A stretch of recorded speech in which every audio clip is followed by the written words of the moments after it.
ବର୍ତ୍ତମାନ ଆପଣ ଶୁଣିବେ ଡକ୍ଟର ସୋମନାଥ ବିଶୋଇଙ୍କ ଦ୍ୱାରା ଲିଖିତ ଏବଂ ମନୋଜ ମହାପାତ୍ରଙ୍କ କଣ୍ଠରେ କାହାଣୀ ଅକ୍ରୂର ଭାଗ 1। ସେଦିନ ଯେତେବେଳେ କଂସ ମହାରାଜାଙ୍କର ଡାକରା ପାଇଲି, ଶରୀରର ରୋମେ ରୋମେ ଅନୁଭବ କଲି ଗୋଟିଏ ଅପୂର୍ବ ଶିହରଣ।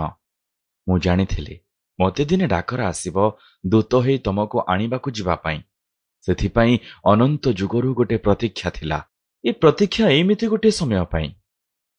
ଏ ସମୟ ଗୋଟେ ଯୁଗାନ୍ତର। ଯୁଗାନ୍ତର ନା କ୍ରାନ୍ତିକାଳ? ତମେ କଣ ଏ ବିଧାନ ଆଗରୁ କରିଥିଲ? ମୁଁ ତ ନିମିତ୍ତ ମାତ୍ର। କେମିତି ଭେଦ କରିପାରିବି ତୁମର ଲୀଳା ରହସ୍ୟ? ମୁଁ ଖାଲି କୃତାଞ୍ଜଳି ପୁଟରେ ତମରି ନାମକୁ ସ୍ମରଣ କରୁଥାଏ, ତମରି ଗୁଣ ଗ୍ରାମକୁ ଭଜି ହେଉଥାଏ। ତ୍ରାହିମାମ ମଧୁସୂଦନ ବୋଲି ଅହର୍ନିଶି କାକୁସ୍ଥଭର ହୋଇ ଉଚ୍ଚାରଣ କରୁଥାଏ। ସତ କହୁଛି, ଅନେକ ଯୁଗର ପ୍ରତୀକ୍ଷା ପୂର୍ଣ୍ଣତା ଲାଭ କଲା ସେଦିନ ସକାଳେ, ଯେତେବେଳେ ମୋ ପାଖରେ ଖବର ପହଞ୍ଚିଲା ତୁମକୁ ଏ ବିଶେଷ କାମରେ କଂସ ମହାରାଜ ପ୍ରେରଣ କରିବା ପାଇଁ ଡକେଇ ପଠାଇଛନ୍ତି। ତୁମେ ନନ୍ଦଗ୍ରାମକୁ ଯିବ, କୃଷ୍ଣ ବଳରାମଙ୍କୁ ଘେନି ଆସିବ। ମହାରାଜ ତୁମ ମଥାରେ ଶିରିପା ବାନ୍ଧି ବହୁ ଉପହାର ଦେଇ ସେଠିକୁ ପଠେଇବେ। ତୁମେ ଆଜି ଯଥେଷ୍ଟ ରାଜୋଚିତ ସମ୍ମାନରେ ସମ୍ମାନିତ ହେବ।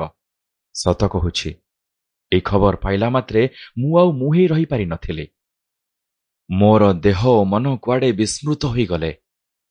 ମୁଁ ଯେ କେବଳ ନିବେଦିତ ଜୀବାତ୍ମାଟିଏ, କେବଳ ସମର୍ପିତ ପ୍ରାଣସତ୍ତାଟିଏ, କେବଳ ଉତ୍ସର୍ଗୀକୃତ ହୃଦୟଟିଏ। କୋରକିତ ପଦ୍ମଫୁଲ ପରି ଆର୍ଦ୍ର ସତେଜ ପାଖୁଡ଼ା ମେଲି ମୁଁ ଉଦ୍ଗ୍ରୀବ ଏବଂ ଉତ୍ତୋଳିତ ହୋଇ ରହିଛି, କେବଳ ତୁମରି ପାଦ ତଳେ ନିବେଦିତ ହେବା ପାଇଁ।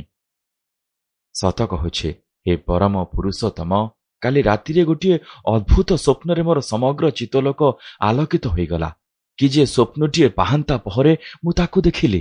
ଗୋଟାଏ ବଂଶୀ ଧ୍ୱନିକୁ ଦୂର କାନନର ବିତାନରୁ ଭାସି ଆସୁଛି ଏବଂ ଗୋଟିଏ ଦିବ୍ୟ ରଥରେ ମୁଁ ସାରଥୀ ସାଜି ଅପୂର୍ବ ଏକ ଶୋଭାମୟ ବନସ୍ପତିର ଧାରେ ଧାରେ ଛୁଟି ଚାଲିଛି। ମୋତେ ପ୍ରେରଣ କରାଯାଇଛି ନା ଡାକରା ଆସିଛି ମୁଁ ଜାଣିପାରୁନି।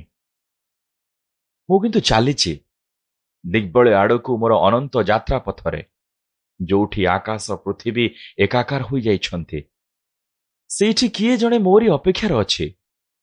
ମୁଁ ଗଲେ ସେ ମୋତେ ଅଭ୍ୟର୍ଥନା କରିବ ବହୁ ଦିବ୍ୟ ଉପଚାରରେ।